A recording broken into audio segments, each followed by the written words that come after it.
Olá, seja muito bem-vindo. Meu nome é Rosa Escobar.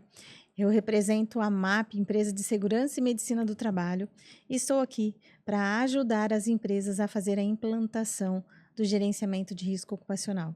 Nós temos um entendimento da MAP que a parte do gerenciamento de risco ocupacional é a fase mais importante da implantação da segurança do trabalho. Muitas empresas têm, por cultura, por hábito, receber a documentação de segurança do trabalho e guardar para apresentar para uma futura fiscalização. E isso é uma bomba na mão das empresas, porque as fiscalizações e as ações estão dentro dessa documentação e se a empresa não tiver consciência disso, não tomar consciência, ela não vai fazer essa implantação e a fiscalização vai pegar todas as ações e implantar as multas. Então, por conta disso, nós criamos um material de muita qualidade para fornecer para os nossos clientes. Além desse material, esse conteúdo do vídeo gravado, vocês vão receber um kit de material onde vai ter checklist, o próprio modelo do cronograma de ação e no decorrer dessa aula eu vou mostrando para vocês. Então, não se preocupe. O assunto não é legal, o assunto é técnico, né? Então, vocês vão ter todo o auxílio e amparo nosso para fazer essa implantação. Vamos começar? Então, o tema é treinamento em gestão de SST, saúde e segurança no trabalho. Eu digo assim, gente, toda vez que a empresa, o empresário, resolve montar, né, a sua empresa, tem o seu CNPJ, ele já tem, por conhecimento, que ele vai prestar conta para vários órgãos, seja CETESB, Meio Ambiente, Anvisa, Vigilância. Mas, a partir do momento que ele contrata funcionário regido por CLT, ele já está prestando conta para o Ministério do Trabalho. E é aí que entra a parte da segurança do trabalho. A segurança do trabalho, por muito tempo, foi uma cultura isolada. Agora não, tem que ter uma união de informação por conta justamente do cruzamento de informação que acontece dentro do e-social. Antes, para saber o que acontecia na sua empresa, o fiscal tinha que ir até lá. Agora não. Você está informando através do seu contador, através da sua medicina do trabalho, tudo o que acontece dentro da sua empresa com relação a risco ocupacional, acidente de trabalho, exame médico, tudo sobre a saúde e a segurança do trabalhador, enviando os eventos do e-social. E é aí que tem que ter esse alinhamento, para que o cruzamento de informação seja ajustado entre contabilidade, jurídico e segurança do trabalho. Porque todo esse trabalho ele tem que ser, sim, para proteger a vida do trabalhador, mas ele também tem que ser para proteger o patrimônio da empresa. E olha só essa parte, quando eu digo assim, ó, a segurança do trabalho, você paga para ir até a sua empresa, fazer esse diagnóstico e você tem que passar para a segurança do trabalho tudo o que realmente acontece dentro da sua empresa. Vamos supor, vou te dar um exemplo, que você fala assim, ó, vamos esconder todos os produtos químicos ou um único produto químico, vamos esconder porque o pessoal da segurança está vindo aí, eu não quero que consta isso no documento. E esconde. E justamente esse produto causa um acidente. E espirrou no olho do seu colaborador e queimou a retina do olho dele. Ele vai para o postinho de saúde, o Sereste já abre um comunicado sobre esse acidente de trabalho. Você já está sendo vigiado desde a Receita Federal, que sabe que você tem uma nota fiscal de compra desse produto. Então, assim, essa informação, ela não foi usada a seu favor. Você pagou para uma medicina do trabalho, está avaliando o ambiente de trabalho e você não declarando esse risco, você se prejudicou. Porque se tivesse avisado a medicina do trabalho, ela teria visto quais equipamentos de proteção teria entregue para o funcionário, quais medidas de proteção, se tinha que ter chuveiro lava-olhos ou não, uma série de sequência aí para proteger tanto o trabalhador quanto a empresa. Então, tudo fica informado, tudo fica visível dentro do e-social. Pela Receita Federal, pelo INSS, pela Caixa Econômica, pela Previdência, todos os dados estão sendo cruzados. Então, é importante. Esse é o momento mais importante do nosso trabalho junto com vocês, que é o quê? Depois que fez o levantamento de risco, o que nós vamos fazer com todas as informações? Seja ela séria, seja ela leve, grave, moderada, elas têm que ser tratadas. E é sobre isso que nós vamos falar, né? Sobre segurança do trabalho. E para fazer esse processo dentro da sua empresa, nós temos um passo a passo para ser seguido. Então, primeiro a gente faz a avaliação ambiental, depois a gente faz as quantificações. Não tem como dar uma conclusão sobre um risco que é obrigatório a quantificação, sendo que não fez a medição, por exemplo, o ruído, você não conclui se ele estiver acima do nível de ação sem uma dosimetria. E assim por diante. Depois vai acontecer novamente um alinhamento com vocês. Ó, tem esse risco aqui do ruído. Só que é apenas uma máquina que está fazendo barulho. Talvez, se você fazer uma manutenção, um enclausuramento dessa máquina, será que diminuiria o ruído fazendo essas situações? E se a gente mudar ela do ambiente, isolar ela no ambiente? Porque um ruído, por conta de uma máquina onde só trabalha uma pessoa, pode estar gerando o risco para todos que estão à sua volta, e por conta disso você vai pagar aposentadoria especial para todo mundo.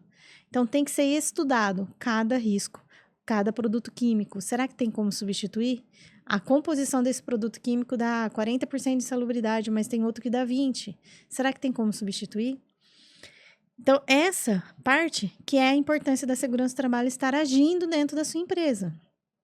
Depois nós vamos realmente fazer a elaboração da documentação. Faz esse treinamento que você está assistindo aqui agora, que é o treinamento de gerenciamento de risco, e aí sim executa as ações.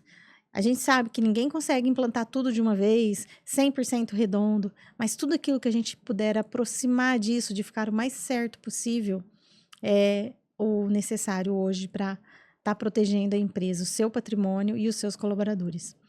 E distribuir dentro de um ano. Esse processo visual é o caminho que nós vamos seguir com você. Mas internamente na MAP, o nosso fluxo para que isso aconteça é grande. Por isso que na maioria das vezes nós falamos, é de 60 a 90 dias para ficar pronta a documentação. Porque o fluxo não é simples, né? Fazer todos esses cadastros. E em cada etapa desse cadastro tem alguns detalhes para não acontecer erros. Então, nós vamos falar agora sobre gerenciamento de risco ocupacional. Essa parte do gerenciamento de risco ocupacional é quando essas informações chegam até você e você vai distribuir ela para os seus colaboradores fazer as ações. Quem são essas pessoas? Não está na norma, mas isso é uma orientação nossa.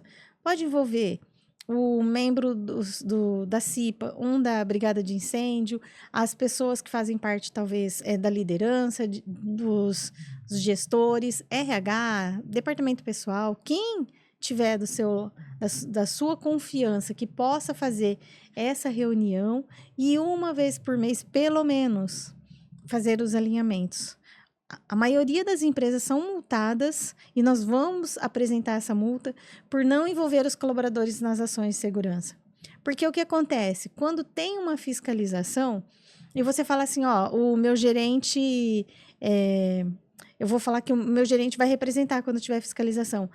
Para a fiscalização, ele tem um entendimento que a gerência, cargo de confiança, ele vai proteger só o CNPJ. Quem realmente representa os trabalhadores? Os membros da CIPA. Então, nós vamos chegar depois nessa parte de mostrar para vocês sobre essa fiscalização. Então, pessoal, se a gente fosse falar sobre todas as NRs, né, eu estaria jogando seu tempo fora, meu também. Por quê? Todas essas que vocês estão vendo aqui na tela são as normas regulamentadoras que têm as obrigatoriedades para cada ramo de atividade. Então, eu não vou falar de construção civil se você não é de construção civil. Não vou falar de frigorífico se você não é de frigorífico. Mas eu vou falar das normas, um pouquinho sobre cada norma que é obrigatório para todos os ramos de atividade. Em específico hoje, NR1, que é onde fala do gerenciamento de risco ocupacional. Essa é uma legislação muito antiga, né? Vocês viram lá no início, que é desde 1977, só que ela sofre várias alterações. Tá vendo quantas vezes ela foi atualizada? E a última vez agora de atualização dela foi dia 27 de agosto de 2024, que entrou a obrigatoriedade do psicossocial até 26 de maio de 2025. Só que teve um prazo aí, foi prorrogado, e realmente as multas começam a ocorrer a partir agora de maio de 2026. E o que está escrito nessa norma, né? Primeira parte aqui, o que estava escrito, responsabilidade. A organização deve implementar em seu estabelecimento o gerenciamento de risco ocupacional. Então, quando fala organização, é o CNPJ, é a empresa. Não está falando que é teu contador, não está falando que é a tua medicina do trabalho e não está falando de um setor isolado, ele está falando da organização. Então, a sua empresa deve implementar esse gerenciamento de risco interno. Qual empresa precisa fazer essa implantação? Toda empresa, independente de ser urbana ou rural, que tenha funcionário regido por CLT, tem que fazer essa implantação. Responsabilidade, a organização deve implementar e o gerenciamento de risco ocupacional deve ser constituído por um documento chamado PGR, Programa de Gerenciamento de Risco. Ele é a base, o início de tudo, aonde vai fazer esses apontamentos das ações de tudo que precisa ser organizado. Tem análise ergonômica? Tem que ser inserida no PGR. Tem o psicossocial? Tem que ser inserido no PGR. Então, depois, mais para frente um pouquinho, nós vamos apresentar para vocês tudo que deve ser analisado dentro do PGR. Mas ele é o documento base e através dele, ele é composto dentro do gerenciamento de risco. E é através dele que você faz toda essa gestão. Então, aqui volto para o primeiro slide, né, onde tinha a sua empresa, os órgãos que você precisa acompanhar e o Ministério do Trabalho tem essa gestão do GRO e dentro dele está o PGR. E o PGR, ele deve conter, no mínimo, o inventário de risco e um plano de ação. O inventário de risco é essa classificação aqui, detalhada por gravidade, severidade, cores, porque se chegar num ambiente de trabalho onde você vai ter a mesma função, o mesmo setor, mas riscos diferentes, ele não vai ser a gravidade igual. Então, aqui, ó, nós estamos vendo aqui que o hipoclorito, por exemplo, de sódio, ele seria lá irrelevante pelo tipo de exposição que o funcionário tem. E a parte de outros químicos aqui já foi classificado como severo. Então, é isso que importa esse inventário de risco. Porque se você tiver que começar a tratar e trabalhar o risco, você vai começar pelo mais leve, pelo moderado ou pelo severo? Sempre pelo maior. Então, é para isso que serve. E o plano de ação, ele já vem embutido dentro do sistema também. Além de ter na documentação, ele tem dentro do sistema. Nós fornecemos para todos os nossos clientes o login e senha do sistema, para que ele possa acompanhar tudo que nós fazemos. Mais para frente eu vou mostrar um pouquinho dele para vocês. Uma das coisas que você consegue acompanhar e colocar em prática é o plano de ação. Então, primeira etapa, Rosa, nossa, vou começar por onde, né? Um monte de coisa aí que você está falando. Vou começar por onde? Fica tranquilo. Primeira etapa é nós que fazemos, que é esse reconhecimento dos riscos no ambiente de trabalho. E já foi feito, provavelmente, se você está nessa etapa do vídeo, provavelmente isso já foi feito. Então, nós avaliamos cada exposição de trabalho, cada posto de trabalho, cada função. Mas entra aqui nessa fase, entra algo muito importante, que as empresas têm bastante dificuldade de entender. Rosa, mas eu estou pagando vocês para fazer a segurança do trabalho e você quer que eu preencha uma planilha? Porque toda vez que a gente vai fazer a avaliação ambiental inicial ou até mesmo a renovação, nós enviamos uma planilha do Excel para a empresa preencher, que é essa simplificada que eu estou te mostrando, ó, que fala do nome do colaborador, setor, cargo, função, descrição da atividade, EPI, CA, químico e máquina. Você fala, mas eu paguei vocês vieram aqui, foram lá no ambiente de trabalho, o vírus está querendo que eu faça isso? Essa é a etapa mais importante do trabalho que você vai fazer para sua empresa. Por quê? Nós precisamos validar a informação. Se eu for num ambiente de trabalho, o funcionário fala assim, ó, eu opero todas as máquinas aqui dentro, eu mexo com todos os produtos químicos, e depois que eu faço tudo isso, eu ainda lavo o banheiro e faço o café pro dono da empresa. E aí a gente coloca isso no documento. Isso é certo? O que vai acontecer? Vai virar e falar assim, ah, mas você nem perguntou para mim, ele não faz nada disso. Então, não. É o contrário. Para começar a fazer essa documentação do trabalho, você tem que preencher essa planilha e nos enviar. Porque o funcionário, ele vai falar que ele faz várias coisas. Só que no momento em que nós fizermos a avaliação no ambiente de trabalho, haver contradição sobre a planilha que você mandou, aí sim nós vamos conversar com você. E falar assim, ó, essa pessoa falou que faz isso, isso e isso, e aqui não tá. E muitas das vezes o dono da empresa vira e fala, nossa, eu nem sabia, ele não faz isso não. Aliás, eu não quero que ele faça isso, já tem a pessoa que faz isso. Então, como nós vamos corrigir isso? Como que nós vamos corrigir isso dentro do processo?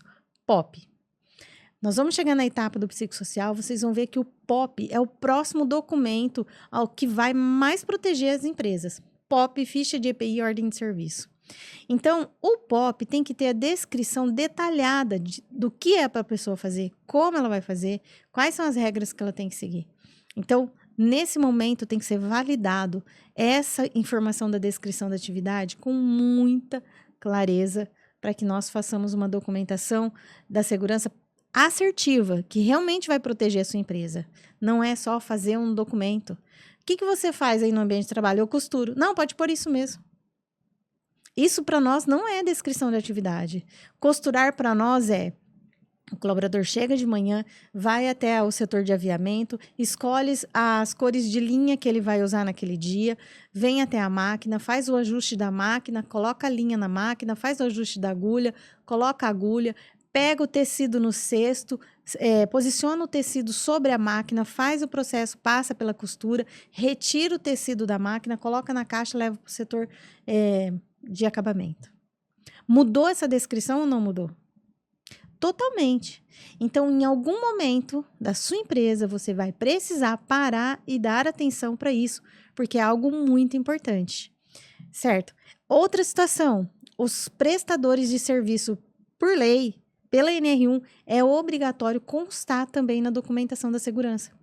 Ah, Rosa, eu vou ter que fazer o documento dele? Não, ele tem que ter o documento dele, apresentar para nós a matriz de risco dele, mas nós temos que inserir nos programas de prevenção dentro da sua empresa, para que você não seja corresponsável sobre o acidente que aconteça lá dentro. Vamos supor que você contrata a cada 3 meses alguém para lavar o telhado da sua empresa.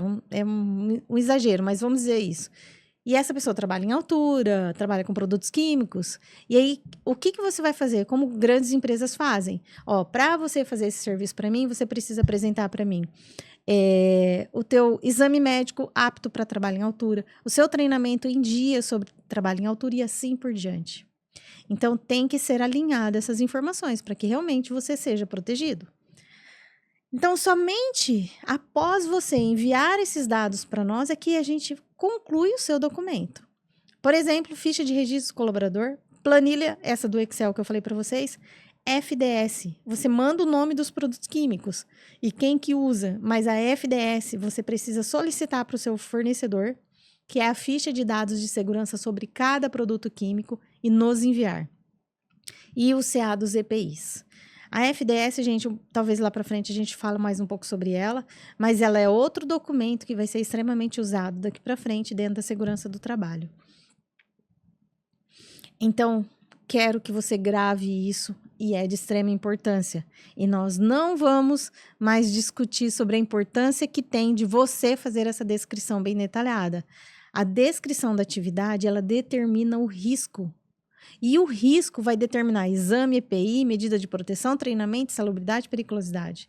Se nós falharmos nessa descrição da atividade e o funcionário conseguir comprovar que ele faz, que teve exposição a outras coisas, que aconteceu algum acidente, a gente não tem essa documentação para te proteger. Então, toda vez que você alterar a descrição da atividade, onde altera o risco, a MAP tem que ser comunicada. Mudou o produto químico, a MAP tem que ser comunicada. Sempre, para a gente fazer até um estudo prévio, antes de você comprar o produto, manda a FISP para nós, avalia aqui para mim, isso aqui vai aumentar a insalubridade, né? Vai gerar algum problema maior depois? Certo, estamos alinhados com relação a isso? O que mais essa NR1 determina para as empresas, né? Todo trabalhador ele deve ser admitido quando mudar de função ou risco, implementar e alterar de risco, ele deve receber informações sobre isso. E isso a gente faz dentro da MAP. Nós temos um técnico de segurança que fica internamente só para fazer na admissão ou na mudança de risco essa ordem de serviço. A ordem de serviço é um termo de responsabilidade que o funcionário assina com relação à segurança do trabalho. Depois que ele termina essa ordem de serviço, ela já vai estar liberada no sistema com assinatura ou com biometria do funcionário para você imprimir, se for o caso, você desejar. Mas se acontecer o acidente de trabalho um dia depois que o funcionário está dentro da sua empresa, você está documentado. Você orientou ele sobre o risco da segurança, você falou sobre EPI em caso de acidente, falou sobre o que ele não pode fazer dentro da sua empresa. Você não pode realizar improvisação, não pode trabalhar com adornos, se for operando máquina, não pode tirar a proteção das máquinas, tudo isso está na ordem de serviço. E isso protege a sua empresa e protege o trabalhador. Então, por regra, né, vamos deixar bem claro, se você tem uma nova função num setor que já a MAP já foi lá fazer avaliação ambiental, dá para atender seu funcionário se ele chegar lá para fazer exame com essa guiazinha que está aqui no vídeo. Mas se é uma nova função num setor que nunca foi avaliado, não tem como ser atendido. Não tem como. E sem essa guia de encaminhamento também não tem como. Por quê? Como que nós vamos classificar? Lembra dessa imagem aqui, ó? Que a descrição determina o risco. Como que nós vamos classificar o exame para esse funcionário se a gente não sabe do risco? Se for uma nova função dentro da sua empresa, com um novo ambiente. Por exemplo, eu nunca tive motorista, agora eu vou contratar um motorista. Nunca tive entregador, vou contratar. Não tinha esse setor de pintura, eu só fabricava e terceirizava a pintura, agora eu vou pôr pintura aqui. Então, tem que chamar a segurança do trabalho antes, para ir fazer a avaliação ambiental, para determinar o risco, para depois fazer essa contratação, tá bom? O que é mais importante dentro dessa guia de encaminhamento, você não esquecer de detalhar a descrição da atividade do colaborador.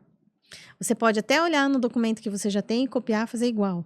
Mas deixar de fazer, não. Por quê? Às vezes, essa única pessoa que você está contratando, você quer que faz uma coisinha diferente. Tem que ser validado para nós.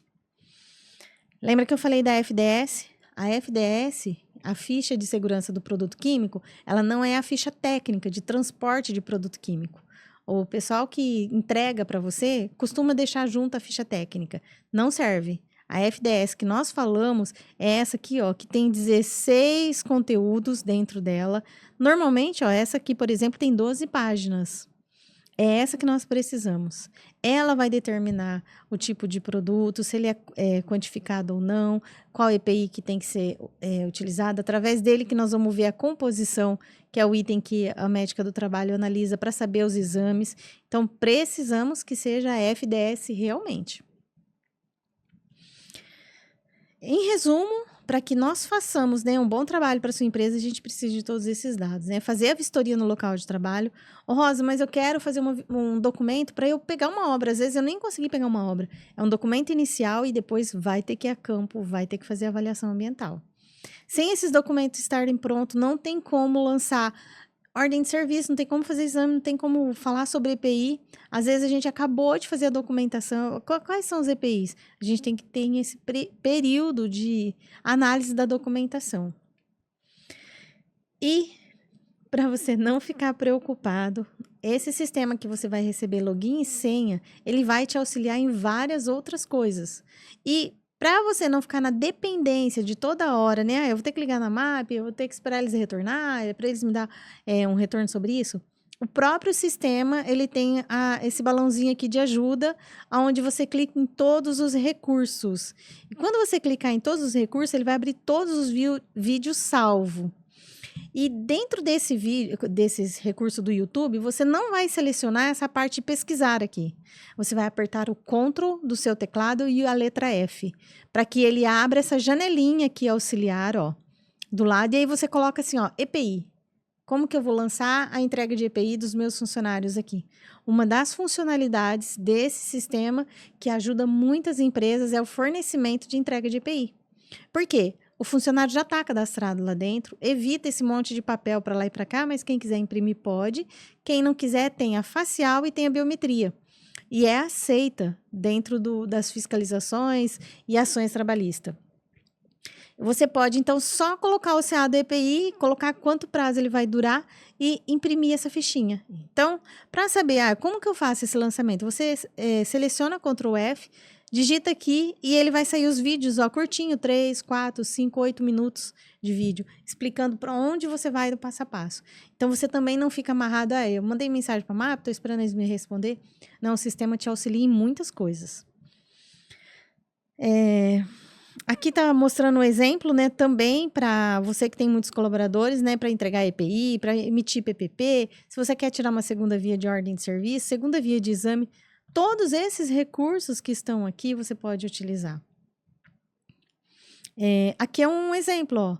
Você colocou ali o nome do colaborador, colocou o CA dos EPIs, olha como que sai a fichinha. Já sai a declaração com todos os dizeres. Se você quiser entregar 1, 2, 3, 10 EPI, consegue colocar todos.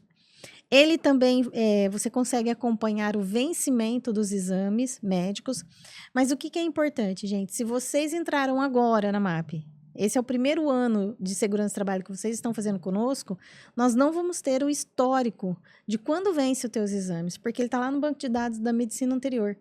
Então, nesse primeiro ano, você precisa ir acompanhando através de Excel, alguma coisa assim, para ir enviando. A partir do segundo ano, o sistema aponta para você automaticamente, todo mês, quem que está vencendo os exames. Então, acabou essa era de fazer a documentação e guardar na gaveta. Hoje nós temos software que ajuda a gente a fazer esse gerenciamento e a atualização dos documentos. Todo documento, ele é atualizado automaticamente quando tem mudança de risco, mudança de layout, acidente de trabalho, tem que ser alterado dentro do PGR. A probabilidade daquele acidente acontecer era baixa, só que aconteceu um acidente, mudou. Então, tem que ser atualizada dentro do documento. E para você não ficar pagando toda hora a documentação, né, você tem o sistema de gestão, que é o plano mais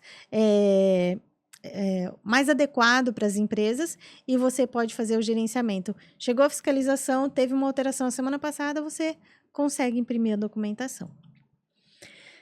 Continuando ainda aqui no assunto da NR1, a organização deve implementar nos seus estabelecimentos também essas atividades, e o PGR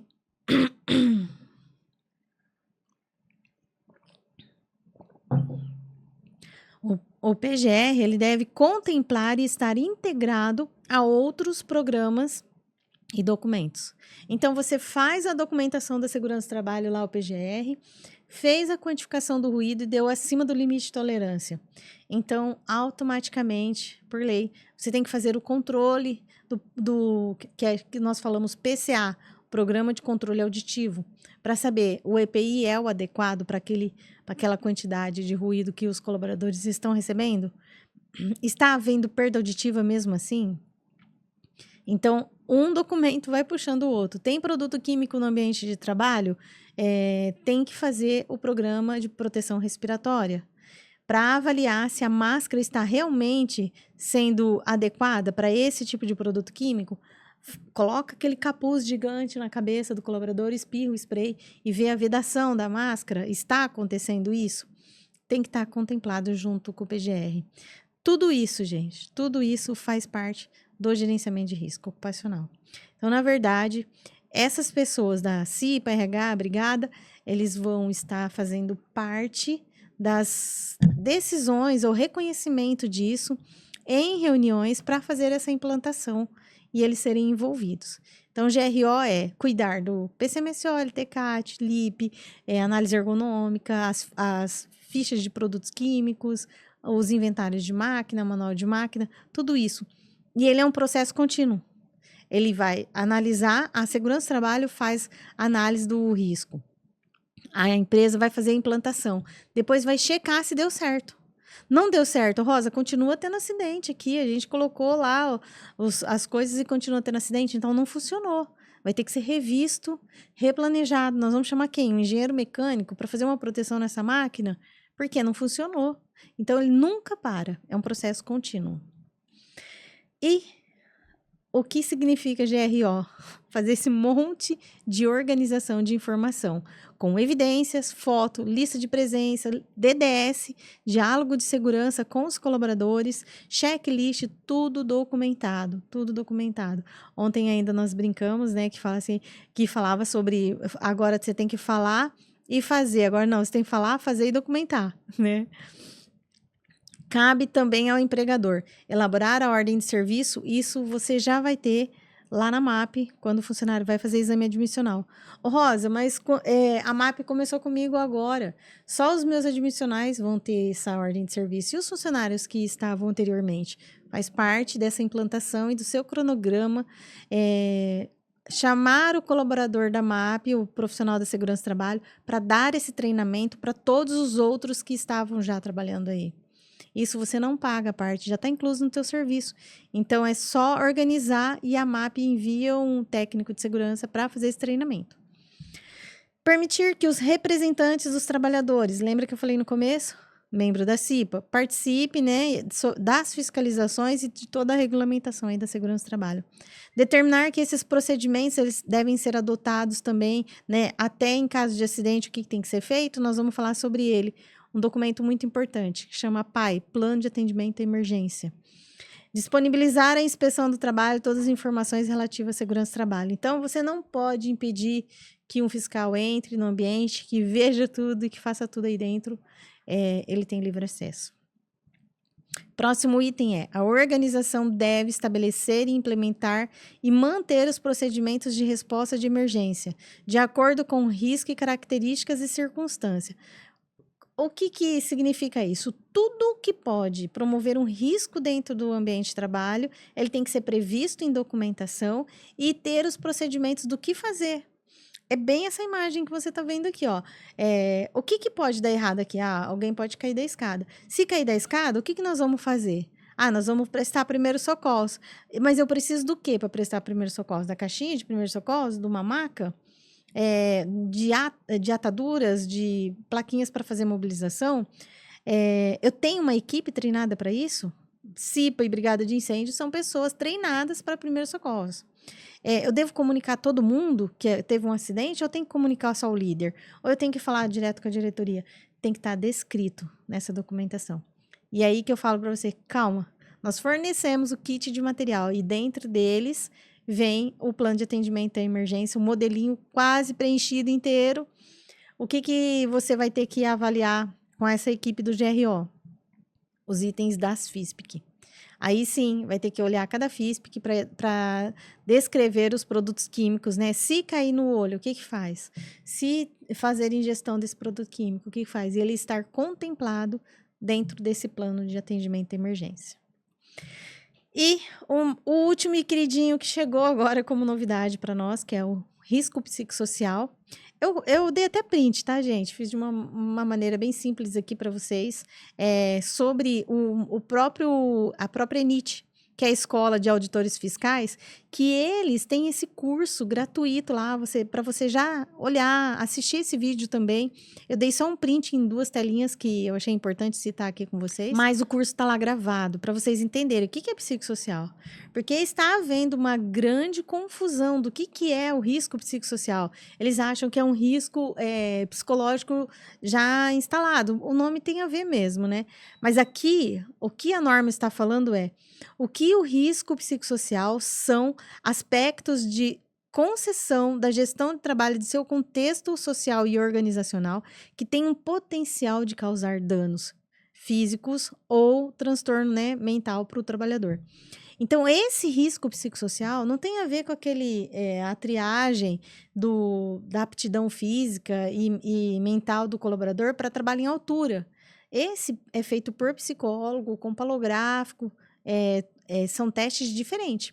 O risco psicossocial também pode ser feito aqui por psicólogo, né? Que, aliás, a gente entende que é a pessoa mais qualificada para estar fazendo isso. Mas ele é o risco do processo de trabalho. O que na organização aqui, do processo de trabalho vai gerar um dano emocional? Não assim, quantos funcionários aqui estão doentes por conta, estão emocionalmente doentes por causa do processo de trabalho e eu tenho que tratar. Isso é a segunda etapa. Essa que ele está pedindo agora é para identificar no processo de trabalho. E quais são essas identificações? Aqui são as situações que podem gerar os riscos, né? Carga de trabalho excessiva, além das possibilidades. O que seria isso? Você tem aí uma média de produção de 100 peças por dia, só que você vendeu a mais e você quer que agora a equipe comece a produzir 150 peças por dia. e humanamente impossível. Se isso fosse impossível, você exigir que seja produzido, sem aumentar, às vezes, o colaborador ou um maquinário que possa fazer isso. Então, é uma carga de trabalho excessiva. Metas elevadas, praticamente sem possibilidade de alcance. Então, assim, minha equipe de venda tem a meta de vender 100 mil. Só que toda vez que eles chegam na 100, não, estiver chegando perto da 100, passou para 130. Né? E é uma meta inalcançável. Exigência contraditória, falta de clareza nas definições das funções. Dessas 3 que nós falamos aqui anteriormente, todas elas, se estiverem bem descritas dentro do POP, é a defesa que a empresa precisa, para provar que esses riscos eles são controlados. Porque tem risco controlado e risco que não consegue ser controlado.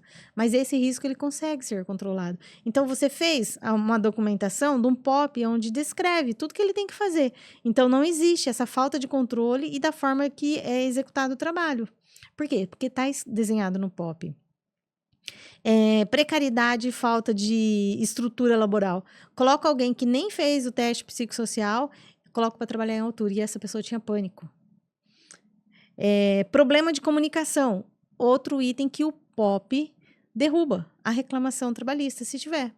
Lá cada um falava uma coisa, uma hora eu tinha que seguir um, outra hora eu tinha que seguir outro, como diz uma das empresas que nós somos, muito cacique para pouco índio, uma coisa assim. Então, se está bem desenhado isso dentro do POP, a quem essa pessoa vai prestar, né, contas, a quem ela vai se direcionar em caso de dúvidas, está bem desenhado dentro do POP, tudo isso cai por terra.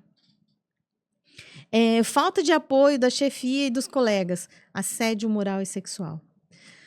Dos que nós temos feito até agora, o que mais está prejudicando as empresas é a questão de assédio. Assédio, às vezes, dos próprios colaboradores, às vezes nem é do dono da empresa, às vezes nem é da liderança. Pega bastante de liderança, tá bom? Mas, às vezes, dos próprios colaboradores. E, às vezes, eles nem sabem que é assédio. Estão lá falando de brincadeira e estão causando um assédio. Então, esse treinamento específico de assédio, né, ele tem que ser feito na empresa. Para que, quando vem uma ação trabalhista, eu estou doente emocionalmente porque lá tinha isso, isso e isso. E você tem essas documentações, esses treinamentos, como que você vai derrubando todas esses problemas que vão começar a surgir em grande escala daqui para frente. Por quê? Um problema do pulmão você consegue identificar com o exame de raio-x. Um problema emocional causado, até você entender, nem os psicólogos acho que fariam um diagnóstico imediato, né? Até você entender, isso é do trabalho mesmo, é pessoal. Se você tem toda a documentação da identificação do risco psicossocial e as ações, você já tem como se proteger de várias questões trabalhistas. Eu trabalho aqui faz muitos anos e eu sempre fui assediada pelo chefe. Aí, na sua empresa, ela está corretinha. Tem a CIPA, tem o canal de denúncia. Aí você fala assim, nossa, aí o juiz, né, viraria e falaria assim, nossa, mas você sempre foi assediado e nunca fez uma reclamação no canal de denúncia? Nunca fiz. Então, aí já vai derrubando tudo isso. Agora, me fala uma coisa. Se ele fala isso e você não tem CIPA, não tem canal de denúncia, como você se protege? Uma coisa vai puxando a outra. Um problema vai puxando o outro. Então, toda essa questão do psicossocial, dentre eles, as questões do POP bem feito, né, dessa identificação, desse trabalho de gestão, treinamento sobre assédio, essa conscientização, implantação de CIPA, tudo isso vai blindar a sua empresa desde que ela seja implantada. Então, a avaliação dos riscos, agora passando para a próxima, né? A avaliação do risco, ela deve constituir um processo contínuo. Então, nunca para. Toda vez que tiver inovação e modificação do ambiente de trabalho, inadequação e ineficiência, Rosa, continua acontecendo um risco. Vai ter que alterar o documento. Vai ter que alterar e colocar lá, chamar o engenheiro mecânico para avaliar sobre o acidente que está acontecendo nesse setor. Quando tiver acidente de trabalho, tem que mudar a probabilidade e severidade do risco, quando houver mudança dos requisitos legais da legislação. Então, todo mundo fez documento ano passado, em dezembro. Só que agora, em maio, precisa colocar o risco psicossocial. Tem que atualizar o documento. Vai sair com data de agora, data de agora. Então, o plano de ação, né?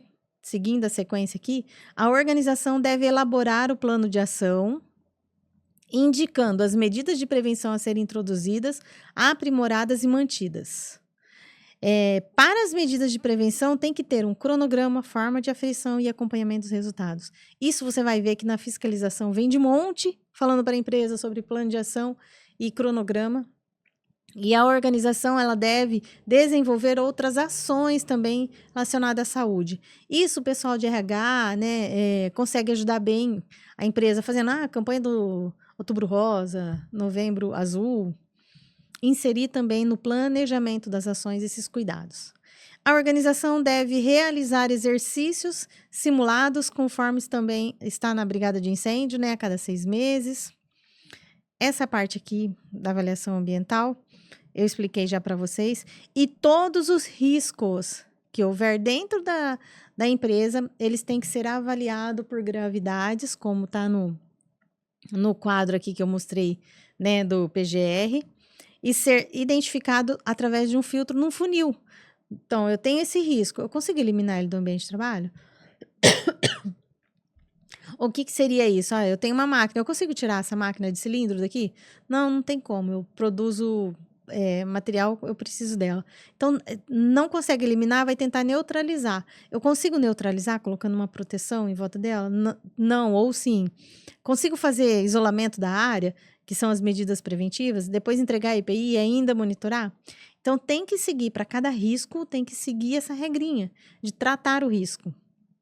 Então, toda vez que a gente faz avaliação ambiental, você vai receber o cronograma das etapas para saber quando a MAP tem que agir, quando você tem que fazer alguma coisa dentro do processo, né? Ele é curto, tá vendo? Nem é tão grande assim. E depois que faz o treinamento, recebe o kit de material completo, que depois eu vou, no final aqui, eu vou abrir ele com vocês para mostrar o que é o checklist, o que é o planejamento, o que é esse cronograma anual, toda essa distribuição. E o próprio sistema do SGG, ele já tem também lá como você planejar para cumprir com isso. Tem o 5W2H, que é uma ferramenta que todo mundo gosta muito de usar, né? E ele vai aqui auxiliando você, ó, tá 50% já pronto do que você precisava fazer. Então, tem vários caminhos. Eu gosto muito do papel, né? Gosto muito do papel. Então, além de fazer no sistema, eu gosto de fazer o papel. Ai, Rosa, você só inventa coisa. Mas é que, gente, eu sou assim, eu sou do tempo dos antigos, prefiro o papel. Então, como eu falei para vocês que está acontecendo as multas agora, não vem mais o fiscal na sua empresa. Ou pode vir, claro, mas a maioria das fiscalizações já estão acontecendo através do DET. Então, você cadastra com o seu GovBR e o seu CNPJ dentro desse DET e tem que acompanhar, porque, ó, esse daqui é um exemplo do dia 10 de janeiro de 2025. Já uma fiscalização do DET. Olha aqui. DET, uma fiscalização pedindo análise ergonômica de 2022 e 2023. Então, assim, ela já está acontecendo. E a empresa não pode ficar vulnerável ao pagar uma multa desse tipo, né? De R$300 mil, 233 mil, 44 mil, são multas altíssimas, né? E se acontecer do fiscal for na sua empresa, eles já têm também esses relatórios aqui, ó. Vou mostrar de 2 empresas fiscalizadas. E para você entender que o que ele vai pedir são exatamente as coisas que nós estamos falando. Ó, ordem de serviço, primeiro item. Relatório analítico. Relatório anual, atestado médico dos últimos 2 anos, inventário de risco dentro do PGR, avaliação ergonômica, é um documento muito antigo e o pessoal acha que está começando a fazer agora. Elaboração do plano de ação, com cronograma, forma de aferição de resultado. A ficha de produtos químicos, certificado que teve treinamento de manuseio desses produtos químicos. Procedimentos, né, de armazenamento e tudo mais. Procedimento de trabalho com máquinas. Para fazer o treinamento de operação de máquina, não tem como a gente inventar e falar para você, ó, tem um treinamento padrão. Até eu tenho um EAD, mas eu não oriento para os clientes. A parte padrão da segurança do trabalho sobre a operação de máquina é só os itens de segurança. Agora, realmente entender os itens de segurança de cada máquina, precisa do manual da máquina. Ele está lá dentro desse manual, os requisitos específicos. Então, quando a gente faz um treinamento, a gente faz específico para aquela máquina, para cada cliente. O inventário dessas máquinas, né? Saber se alguma máquina tem que ter esses programas de proteção específico. Controle aqui dos equipamentos de pressão e assim por diante. Outra fiscalização, ó, da mesma situação, pedindo as mesmas coisas. E depois que vem essas fiscalizações, aí os fiscais fazem esse auto de infração gigante aqui.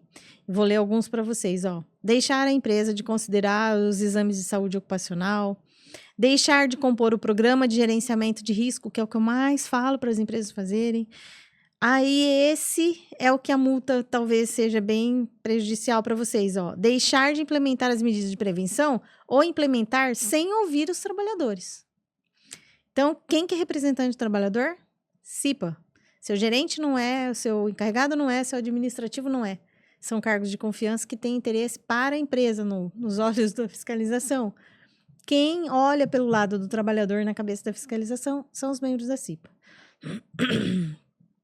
Colocar o risco, ó, tá dentro desse auto de infração que o cliente recebeu, é exatamente do que eu citei agora há pouco, ó, colocar no funil.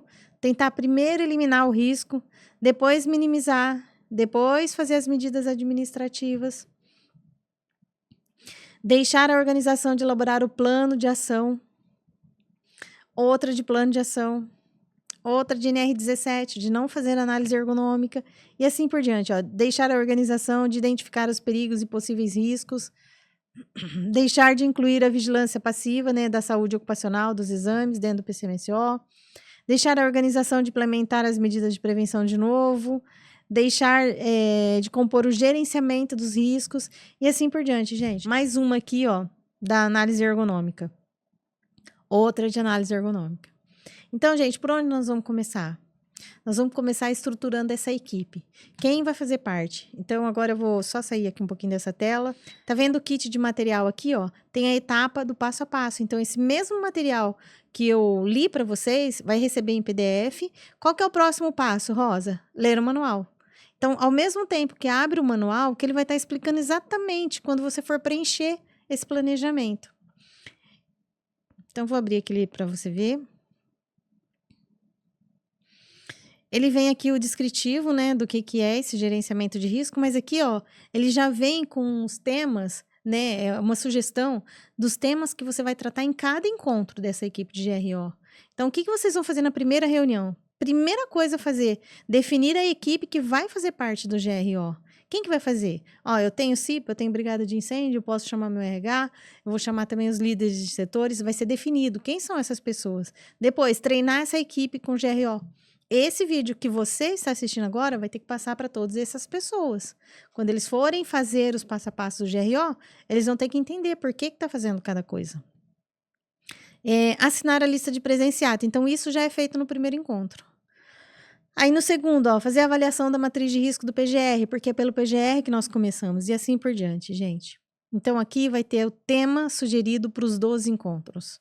Você não vai ficar no escuro, não vai ficar sem entender o que fazer, porque quando você abrir o próximo, ó, tem até o modelinho da ata para assinar em cada encontro.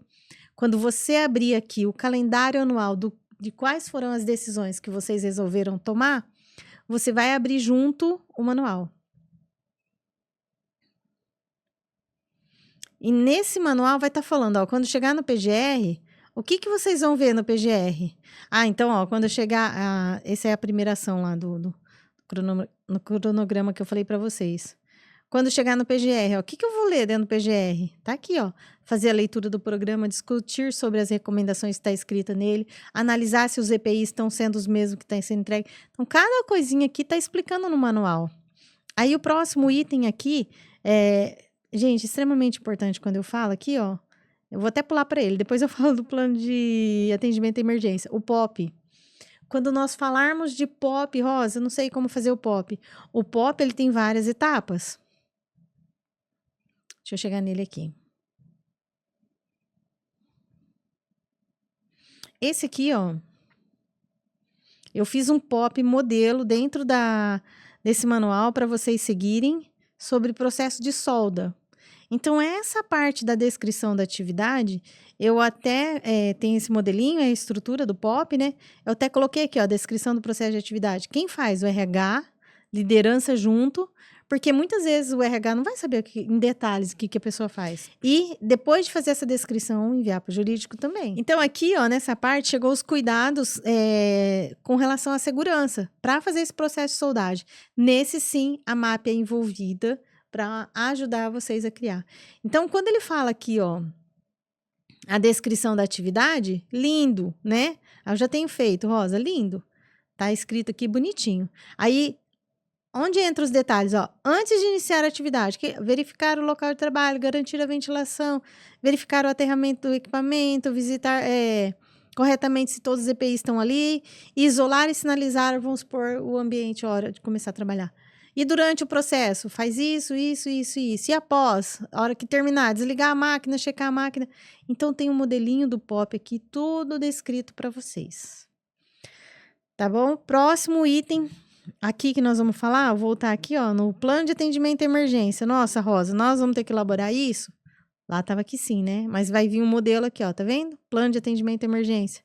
Vocês vão receber esse modelinho. Ele já vem preenchido, gente. Olha que coisa linda. Aqui tá tudo em vermelho, que é o quê? Para você ler e saber se realmente isso tem na sua empresa. Porque às vezes vai falar de hidrante aqui, e na tua empresa é menos que 750 metros, não tem hidrante. Você vai apagar. Então, mas a maioria, ó, o que tá preto, não, você pode manter. Por quê? Todo o processo de segurança em caso de incêndio, nós já deixamos descrito aqui. Inclusive, vamos ver se eu chego nele aqui. Ó, tudo feitinho. Vermelho, vocês têm que ler e arrumar.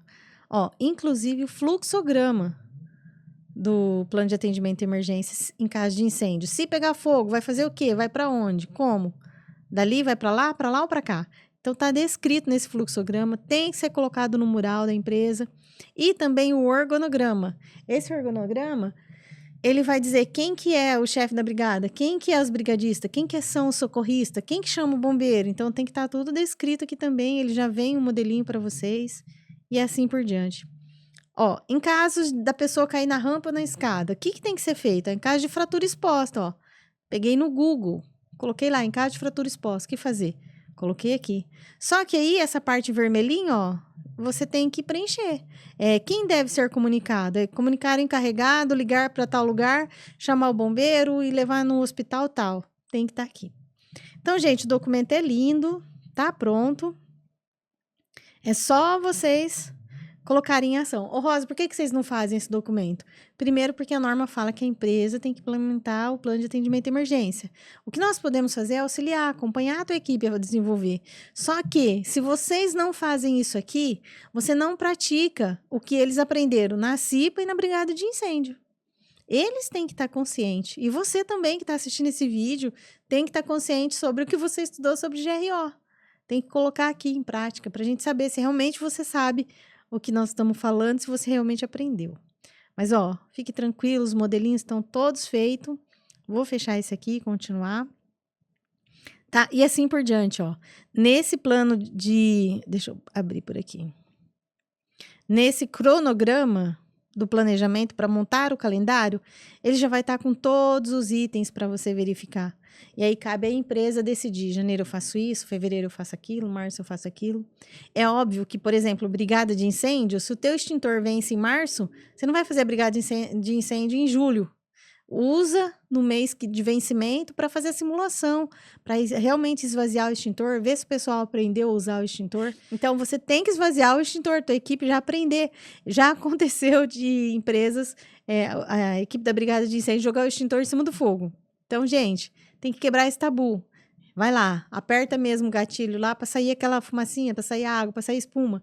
Então, para realmente esse pessoal utilizar os equipamentos. Então, ó, ela é grande, mas vai ter coisa aqui, ó, na parte de frigorífico. Rosa, não é frigorífico, você vai excluir tudo que tá aqui.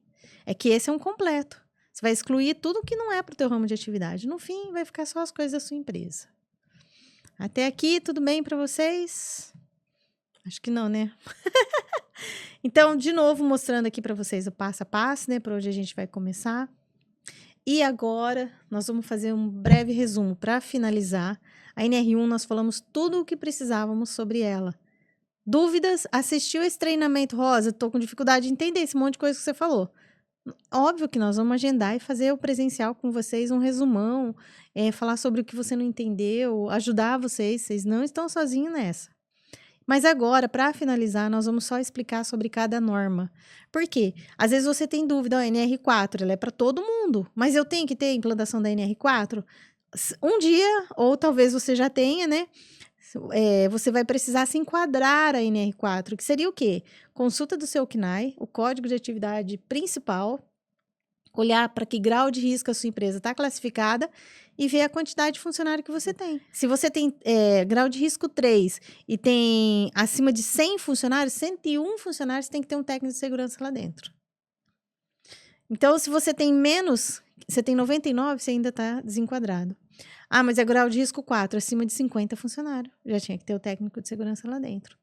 Então, seguir esse padrão, né, ter entendimento e acompanhar isso nessas situações de enquadramento para registrar um profissional da segurança do trabalho internamente aí. Posso terceirizar, Rosa? Esse não. Esse você vai ter que ter um CLT quando se enquadra aqui nessa quantidade de funcionário. CIPA, Rosa, o que eu mais ouço, gente. Eu não tenho que ter CIPA, porque eu só tenho 19 funcionários, tá certinho. Né? Aqui, se a gente for olhar o quadrinho, ó, até 19 funcionários, nenhum, nem grau de risco 1, 2, 3 e 4, não precisa de CIPA, né? Ô, Rosa, mas eu sou grau de risco 3, tô com 52 funcionários, você vai ter que ter lá. É um efetivo, 2 suplentes, pelo funcionário e pela empresa. Gente, só que tá pequenininho aqui, eu não tô enxergando direito. Um efetivo e um suplente pela empresa, um efetivo e um suplente eleito pelos colaboradores. Qual é a diferença disso? Quem a empresa indica, os representantes da CIPA, não tem estabilidade. Quem os colaboradores votam, elegem, esse sim tem estabilidade durante um ano de mandato e um ano pós-mandato. E o que a CIPA vai fazer, Rosa? Uma das coisas é fazer parte dessa reunião, né? Dessa reunião mensal, junto com o GRO, mas também a reunião específica da CIPA, escrever as atas e tudo mais. Mas eles fazem mapa de risco, e hoje o mapa de risco não é obrigatório aquele que é impresso na parede, né? Você pode fazer o eletrônico. Nosso software já gera esse mapa de risco para você, mas a CIPA tem que estar por dentro disso e ir lá e fazer junto com a gente. Acompanhar a investigação de acidente, requisitar a organização, fazer a parte de investigação de acidente, promover a Semana Interna de Prevenção de Acidente, a CIPAT, que muitas empresas estão deixando de fazer. E é algo tão importante. Coloca uma caixinha de sugestão lá na produção. Ó, o que vocês gostariam de saber sobre segurança? O que vocês gostariam de saber sobre saúde? São temas, às vezes, um pouquinho que você faz uma parada aí, você vai ganhar muita qualidade e saúde para os seus trabalhadores e diminuir até, talvez, aí os índices de afastamento. Aqui fala sobre a carga horária, que mudou, né? Antes era 20 horas, por isso que eu não faço CIPA. Vou ter que fazer curso de 20 horas. Não, mudou pela classificação de grau de risco. E esse é o item mais importante da NR5, que todos precisam entender. Rosa, não tenho 20 funcionários, ou eu tenho 30, mas eu sou grau de risco 2, então eu não tenho que ter CIPA. Olha o que a norma está falando. A empresa, quando ela não, né, o estabelecimento, quando ele não se enquadrar naquele quadrinho lá de 20, 10, 40, 50, ele tem que nomear um representante, tem que ter um designado. Esse designado vai fazer o mesmo curso, ele só não vai ter estabilidade, mas ele vai ser representante em casos de GRO, ele que vai na reunião, e em caso de fiscalização, ele que acompanha a fiscalização. Então, não existe possibilidade de não ter CIPA, tá? A norma não fala se tiver só um, não fala nada. Ali ela fala assim, ó, de 19 para baixo, né, para grau de risco 3, vamos supor assim, já teria que ter. Então, fiquem atentos a isso. Equipamento de proteção individual. Essa é para todas que têm EPI no seu cronograma. Rosa, o meu é loja, não tem EPI para ninguém. Não, tudo bem. Por quê? Tem loja que só tem o vendedor e terceiriza a limpeza. Dá certo. Eu tenho loja, Rosa, mas é elas mesmas que fazem a limpeza, inclusive do banheiro. Tem EPI? O que eu peço para as empresas, gente? Pegar as NRs que são específicas para o seu ramo de atividade e ler inteira. Essa é a equipe do GRO. Para saber se ela está fazendo a implantação de cada item. Porque você imagina se eu faço um documento e coloco as NRs inteiras. É um livro desse tamanho. Então, não tem como. Como que você vai saber, então? A tua equipe do gerenciamento de risco vai analisar cada norma cada vez que se encontra. E aqui tem os resumos dos itens mais importantes. Ela pode seguir por esse treinamento também. Ela fala assim, ó, o que você tem que avaliar sobre equipamento de proteção individual? Primeiro, o objeto principal, né? Fazer o fornecimento com a utilização desses equipamentos de proteção. Adquirir somente EPI que tem CA, Certificado de Aprovação do Inmetro. Não pode entregar EPI que não tem CA.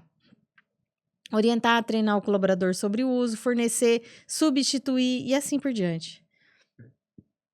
Registrar o seu fornecimento ao empregado, podendo ser adotados livros, fichas, sistema eletrônico. Tem o SGG, mas ainda pode ser feito por ficha, por livros.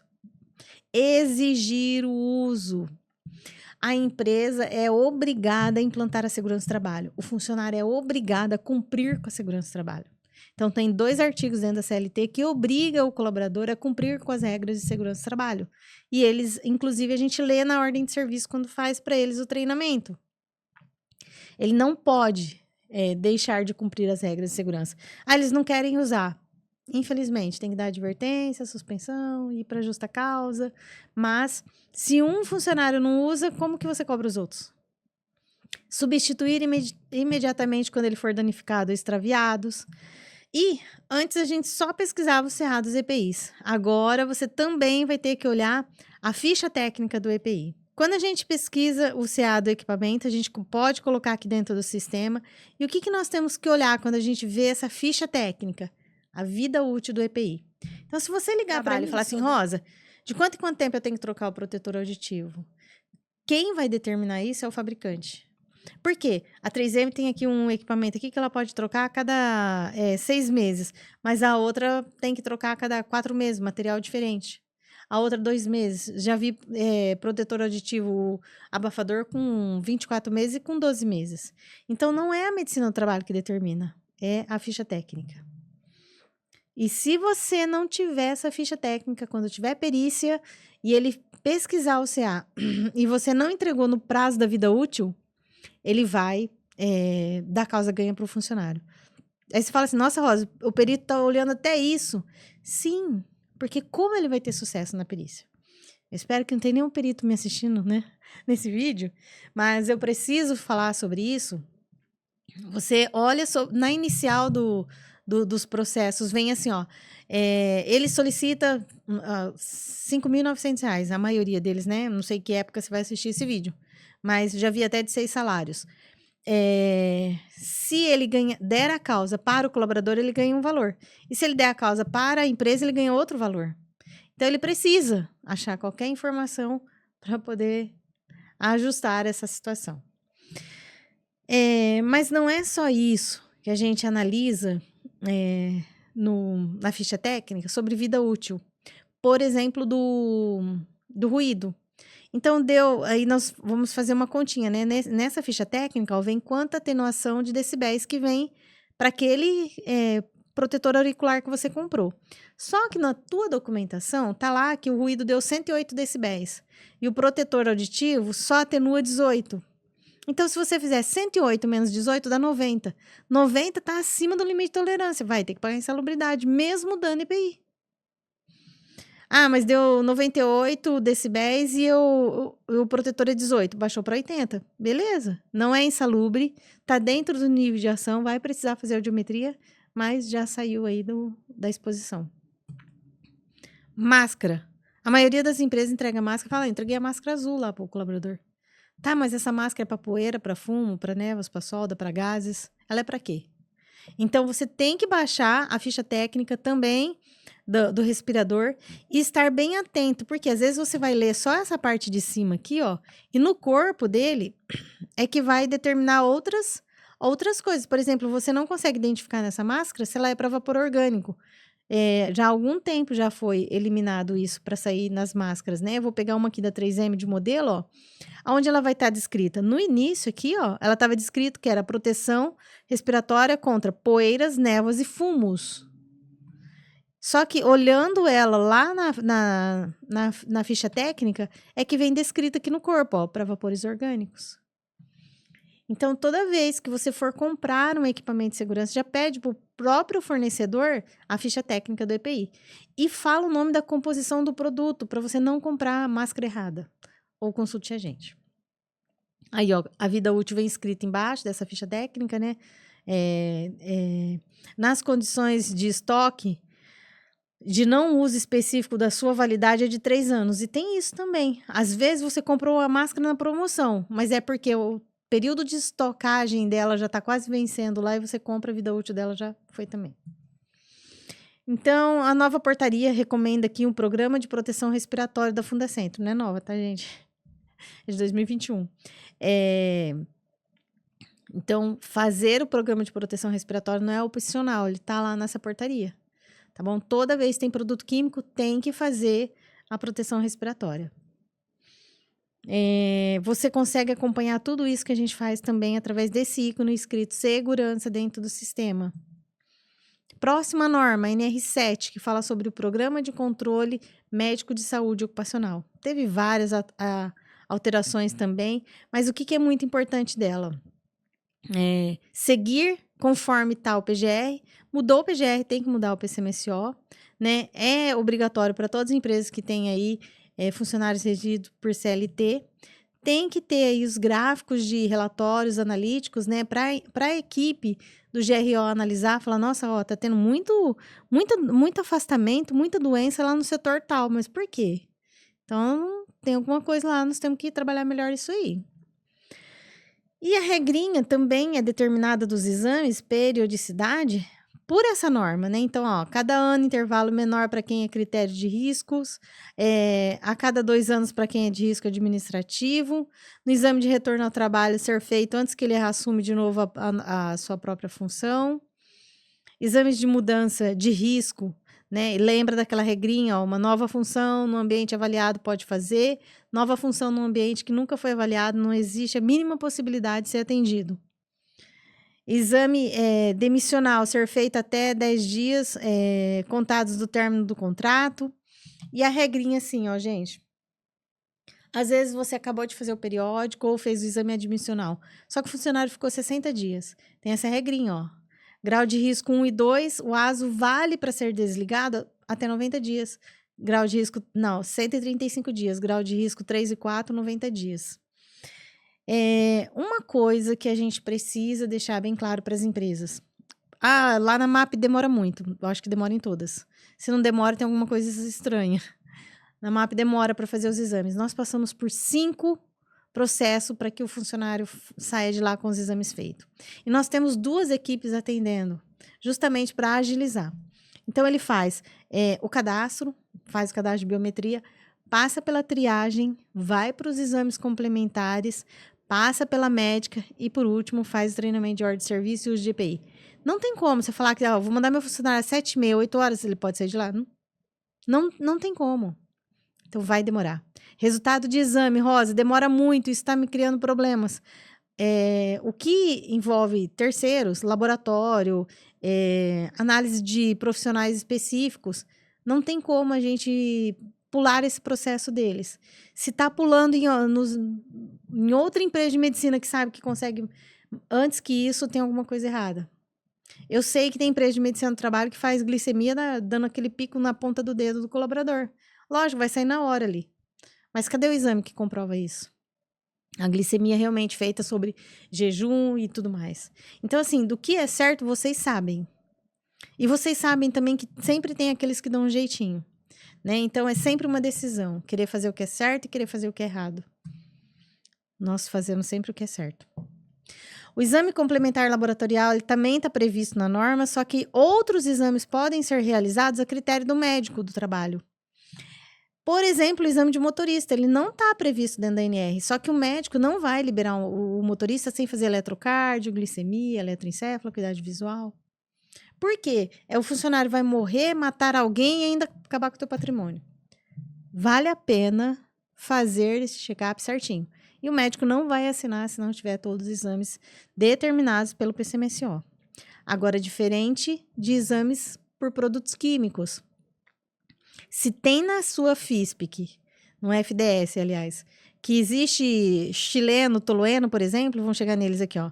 Chileno, se tiver chileno, vai ter que fazer ácido metilhipúrico. Se tiver tolueno, vai ter que fazer ou tolueno no sangue, ou tolueno na urina, ou ortocrissol. Então, a médica não tem como isentar disso. E o que determina é a FDS. E, às vezes, um único produto, olha quantos produtos químicos ele tem lá dentro. Um exame para cada produto. E o próprio laboratório manda para a gente o período que leva de análise para liberar os resultados dos exames. Então, por exemplo, da área da alimentação, Rosa, vai demorar tudo isso? Demora, são 5 dias. Vou falar um nome feio, né? O cocô fica lá na maquininha batendo. Tem o prazo, o período que ela fica lá. Não consegue tirar antes. Se alguém faz isso antes, alguma coisa tem errado. Edificações. Você precisa dar atenção no que nessa norma, né? Que fala sobre edificações. Se você tem sistema antiderrapante em escada, em rampas, se tem saliência no piso, buracos, né? Onde a pessoa pode se machucar. Ela é uma norma bem pequenininha, vale a pena vocês lerem, né? Proteção contra intempéries em caso de chuva. A NR9 é mais uma determinação que nós fazemos com os clientes sobre quantificação, né? Sobre como a gente conduz as quantificações. NR10 é sobre trabalho com eletricidade. Então, você tem a manutenção elétrica aí, mas é terceirizada. Lembra que ela tem que constar lá, prevenir lá no teu PGR. E você tem que exigir desse eletricista, mesmo sendo terceirizado, treinamento, exame. Mas o que para a empresa tem, independente dela fazer serviços elétricos ou não? Ela tem que ter esse sistema aqui, um nome chatinho de falar, sistema unifilar, do desenho da parte elétrica, projeto de parte elétrica. Você vai num lugar, tem fiação exposta, fio passando perto de água, chave faca. Então, precisa ser revisto aí, né, através de profissionais habilitados. Aí aqui fala sobre o treinamento, né, da NR10 para quem trabalha com parte de manutenção elétrica, né? Se a tua empresa, o ramo de atividade é isso, de instalação elétrica, você tem que ler essa NR inteira. Vou ler a 18 também de construção civil, de trabalho em altura, não sei o que, só se você fizer essas coisas. NR11 fala sobre transporte, movimentação e armazenamento de materiais. A maioria das máquinas, né, de força motriz, elas têm que ter um treinamento específico. Então, operação de empilhadeira, até a paleteira, que nem é de força motriz, né? A paleteira, todas as máquinas têm que ter treinamento específico. Então, olhe bem dentro dessa norma. Operação de trator, máquinas pesadas, todas têm que ter esses treinamentos. E também fala dos treinamentos com talha, Munk, tudo aquilo que pode causar esses acidentes está previsto de movimentação de carga, tem que ter treinamento específico. NR12, máquinas e equipamentos. Então, as máquinas, as novas já tem que vir com essa adequação da NR12. Então, ela já vem, mas as antigas, se acontecer alguma coisa, né, de acidente e não estiver funcionando, tá tendo problema de prensar o dedo toda hora. Então, você vai ter que fazer a implantação, né, com engenheiro mecânico, com RT, certinho, sobre botão bimanual, cortina de proteção, proteção de isolamento mesmo, mas quem vê isso é engenheiro mecânico. Tem também a questão de arranjo físico, né, das cores que tem que ter sobre as máquinas, que vem explicando aqui nesse conteúdo desse material, que você vai receber ele inteiro. Sobre a manutenção, gente, tem que ter um checklist de quanto em quanto tempo faz manutenção nas máquinas. Não remover partes móveis das máquinas, sinalização de solo, de circulação, capacitação do treinamento. Vou repetir, não tem como fazer treinamento de operação de máquina sem manual. Precisa ter um manual, porque lá tá os requisitos de segurança. Senão faz só aquele básico, que não serve para coisa nenhuma. O que você vai se atentar? Você que é do ramo de... aliás, tem vários anexos, né? Mas vamos supor, padaria. Tem um anexo na NR12 só para maquinário de padaria. Você precisa imprimir aquilo e fazer aquelas adequações. Rosa, mas vocês vieram aqui... Senão a gente vai imprimir a norma inteira para um documento e o documento vai ficar gigante. Então, a equipe do GRO vai falar sobre isso em algum momento ali das reuniões. Né? Falar sobre, nas máquinas lá da padaria. O que tá falando aqui na norma? Tá bom? Cada cada ramo de atividade aqui tem as máquinas específicas. Olha quantos anexos. Para motosserra, máquina de padaria, máquina de mercearia, prensas e similares, injetoras, máquina de calçado. Então, pega o anexo que é do teu ramo de atividade, imprime e analisa cada item dele e coloca naquele planejamento para fazer as ações. Caldeiras e vasos de pressão tem uma NR específica, mas, né, por regra geral, eles têm que ter aquele livrinho preto, tem que ter inspeção todo ano, tem que ver se ele... Ah, Rosa, o meu compressor está no meio da produção. Você está prejudicando toda a sua produção, além do risco de explosão, né? Então, analisar essa situação de tirar também fora do ambiente. Mas você tem que ter o livro preto, onde fala das inspeções, o teste que foi feito dela. Se for caldeira, o colaborador tem que ter o treinamento de operação de caldeira, tem que ter as inspeções também. Quem faz? Normalmente, engenheiro mecânico, empresa especializada. Fornos é uma NR bem pequenininha também de fornos, né? Vai falar do campo de aplicação, medida de prevenção e o que deve ser instalado nesses fornos. A NR15 é gigantesca, é uma das normas que menos é atualizada. A última vez aqui, ó, 2022, é a que menos tem atualização, gente. É a que mais precisa ser atualizada, né? Que ela fala sobre insalubridade. E o que ela fala aqui, ó, da insalubridade? Quando ela fala assim, ó, para definir a insalubridade é para aqueles que estão acima do limite de tolerância, você não pode querer que a gente defina, então, a insalubridade se não foi quantificado. Ruído, calor, produtos químicos, poeiras. Então, como que nós vamos determinar a insalubridade se você não quantificou? Então, não existe essa possibilidade. Já nessas outras condições aqui, ó, mencionada no anexo 6, 13 e 14, que é pressão hiperbárica, 13 produtos químicos e a 14 risco biológico, ela já é considerada insalubre naquelas condições que a norma está determinando. Já é diferente. Então, você não precisa depender de uma quantificação. O que também é um pouquinho ruim, vou dar um exemplo aqui da 14. Ela é muito pequena, está desatualizada, então gera muita polêmica em cima do risco biológico. E através de comprovação, através do laudo da inspeção, né, constante, para os anexos 7, 8, 9 e 10, que daí é para frio, aí são para outras condições aqui que realmente tem que fazer a inspeção no local. E o exercício de trabalho em condições insalubres, ele dá o direito à insalubridade 40%, 20% e 10%. Ô, Rosa, mas lá no meu laudo tá que é 30%, não existe, não tá na norma, Lili? Onde tem 30%? Ali? Eu já vi isso. E uma coisa é insalubridade, a outra coisa é aposentadoria especial. Só que, infelizmente, né, por cultura, sempre foi feito junto ao LTCAT com o LIP. O LTCAT é o decreto 3048, o anexo 4. Ele é para aposentadoria especial, onde vai ter o código da GFIP, que quando você receber esse laudo, manda para o seu contador ajustar o código da GFIP. Já a insalubridade e periculosidade, ela é específica para ação trabalhista, só para receber insalubridade e periculosidade, que é a periculosidade da NR16. Então, vamos supor que deu 85 decibéis. Rosa, eu entrego o protetor auditivo, eu posso não pagar insalubridade? Pode, está na norma. Mas eu vou pagar a aposentadoria especial? Vai, porque está na norma.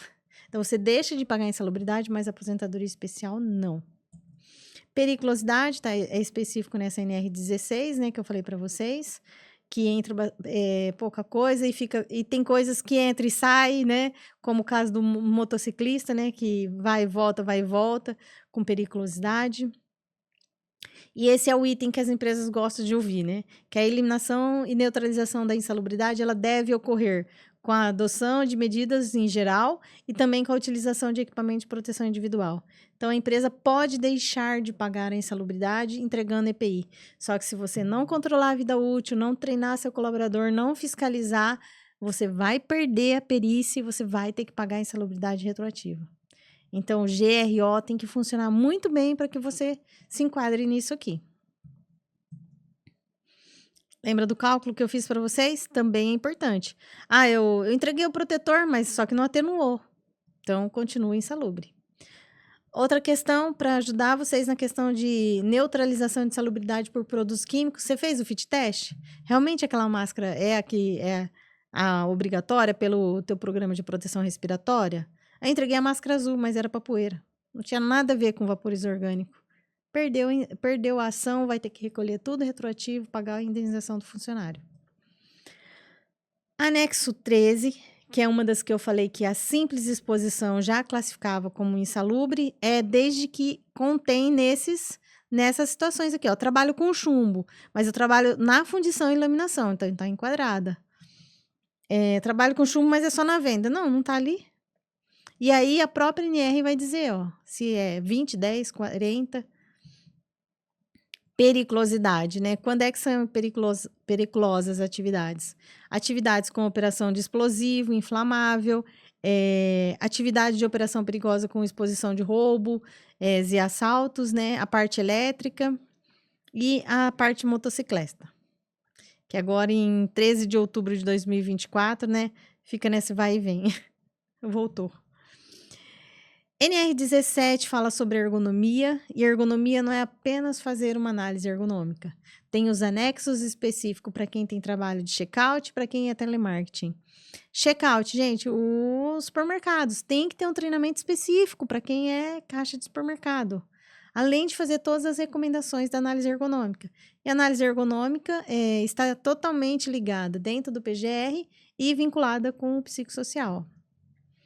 Então, é importante que a empresa leia tudo isso aqui, porque antes achava que a parte da análise ergonômica era só ver se a cadeira e a mesa estavam certa, né? E não, envolve várias outras coisas. Então, precisa fazer a sua análise ergonômica, analisar tudo isso e colocar no planejamento das ações também. Vou deixar aqui os textos, tudo para vocês lerem. NR18 é específica para construção civil. Vocês não vão ler quando eu estou passando o slide, não, tá? Vocês vão ler no material que eu vou mandar anexado. É específica para construção civil. Ela é gigante, gente. Gigante. Então, você é da construção civil? Tem que ler ela inteira. Explosivos, né? Vai mais para quem... Aqui quase a gente não tem, né? Material perifórico. A NR20, que fala sobre líquidos inflamáveis. Se enquadra mais aí para os postos de combustíveis. E aí vai entrar tudo, desde de parte de... Já tem isso no checklist lá, tá? De projetos, de instalações, como também vai abranger a questão de treinamentos, de capacitação. Olha o tamanho dessa norma, gente. Tamanho desses anexos que você precisa ter para ir para os postos de combustível. Então, é uma norma gigantinha também. Trabalho a céu aberto, né? Também é um pouquinho grande, né? Para todos aí que fazem trabalho a céu aberto, enquadra a construção civil, se enquadra a parte rural. A NR22, que fala sobre mineração, que isso já quase não tem aqui na nossa região, né? Proteção contra incêndio, que é a parte da brigada de incêndio, nós falamos um pouquinho sobre ela, mas compensa você ver, né, essa NR, ver se você está com todas as adequações. E muitas empresas faz só a brigada de incêndio e não faz a simulação a cada 6 meses aí do abandono de área. Então, estar atento a isso. O modelinho de cronograma, a gente já colocou lá para vocês no plano de atendimento à emergência. NR24 fala sobre as condições sanitárias. Essa também está lá naquele checklist, né? Que vocês vão avaliar o que precisa ter. Aí entra sabonete líquido, assento do sanitário, sobre limpeza, sobre água. E também tem os anexos. Por quê? Tem empresa que tem alojamento e tudo mais. Então, olhar os anexos aqui e falar, ó, não, eu não tenho alojamento aqui. Nem vai ler esse anexo. Então, aí você vai somente para aquele que vai se enquadrar na sua empresa.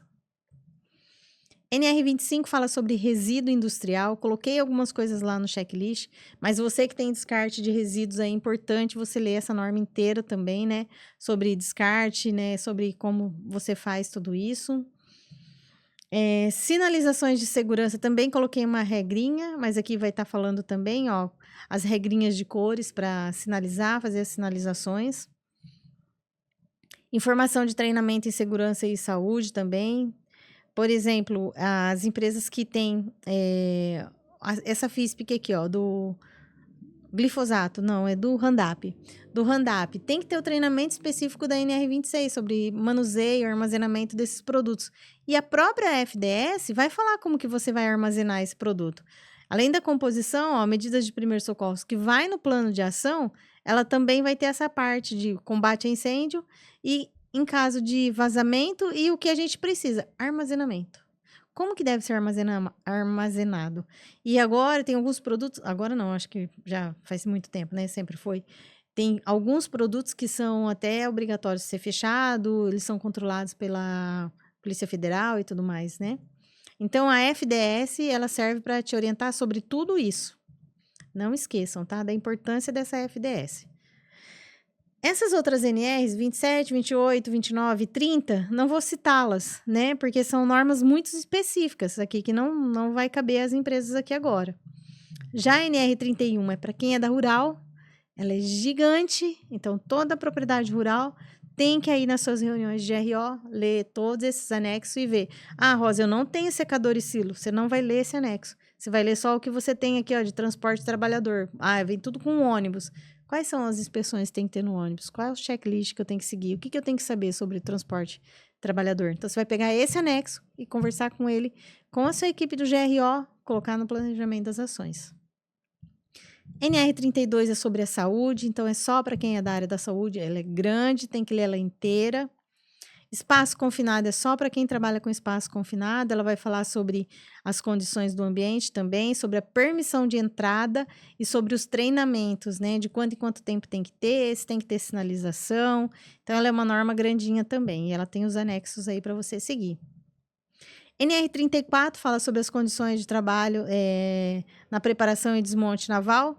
Não é da nossa região aqui, não vou falar sobre ela.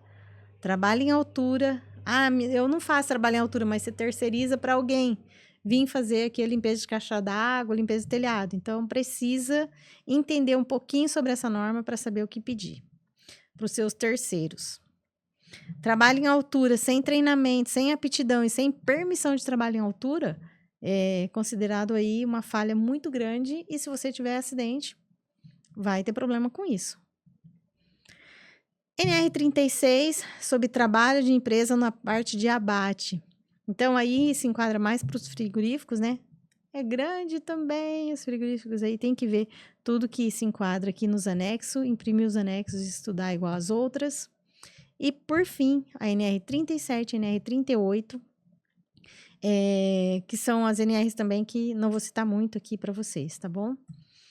Resumindo, gente, GRO, ele só é comprovado que ele é feito dentro da sua empresa se ele for evidenciado por fotos, lista de presença, DDS e checklist. Se você não tem essas ações dentro da sua empresa, você vai estar sujeito àquelas fiscalizações lá que eu mostrei para vocês no início, de ter esses apontamentos. E quero relembrar vocês, né, para terminar aqui, quero relembrar vocês da importância do kit de material que vocês vão receber. Deixa eu ver se o manual está aqui, aberto. Rosa, você falou essas coisas no vídeo, né? É muita coisa. Ó, o manual não é tão grande, viu, gente? Quantas páginas ele deu aqui? Não sei se é 35 páginas. 42 páginas. Só que ele vai te ajudar muito no processo de implantação, né, desse checklist, porque cada item do checklist, ó, para você colocar no planejamento, ele vai te explicar o que você vai fazer dentro dele. Deixa eu pegar aqui um pouquinho mais para baixo, que aqui eu tinha falado do POP para vocês, ó. Tá vendo? Quando ele falar do EPI, ó, ele vai mostrar os mesmos caminhos para você, ó.